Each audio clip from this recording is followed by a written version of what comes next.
বন্ধুরা, এই জায়গাটা দেখে হয়তো অনেকে ভাববেন এটা একটা মরা খাল। আসলে একটা মরা খাল না, এটা হচ্ছে বুড়িগঙ্গা নদী।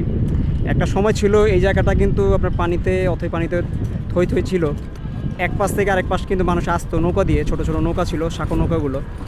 তো দেখেন কালের বিবর্তনে আজকে একটা ময়লার ভাগাড় হয়ে গেছে বা মরা খালে রূপান্তরিত হয়েছে।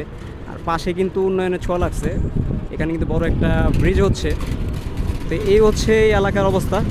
কিন্তু এই পাশ দিয়ে যাচ্ছিলাম, আসলে এই জায়গাটা দেখে খুব খারাপ লাগতেছে যে একটা সময় এই নদীতে আমরা অনেক সময় গোসল করছি। আর ওই যে ব্রিজটা দেখা যাইতেছে, পাশাপাশি দুইটা ব্রিজ আছে। একটা হচ্ছে আপনার লোহার ব্রিজ, যেটা পুরাতন, আর একটা হচ্ছে নতুন। তো এই ব্রিজ দিয়ে আমরা অনেক সময় যারা সাঁতার পারতাম, অনেকে সাহস করে ব্রিজ থেকে ঝাঁপ দিত। কিন্তু আজকে যে অবস্থানটা দেখে আসলে খুব সত্যিকার অর্থে খুব খারাপ লাগতেছে যে আমরা নিজেরাই এই জন্য দায়ী। সরকার কিছুটা দায়ী, মানুষও দায়ী। আর এই যে দেখেন কী পরিমাণ ময়লা, এখানে বিভিন্ন কলকারখানা তো আছেই। সব মিলে যেটার পানি যেটা আছে একদম পুরো কালো হয়ে গেছে, আসলে বিষাক্ত পানি।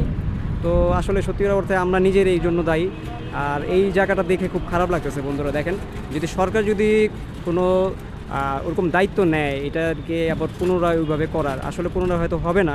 তাহলে হয়তো হারানো যে গৌরবটা বা যৌবনটা সেটা হয়তো ফিরেও পারলেও পেতে পারে।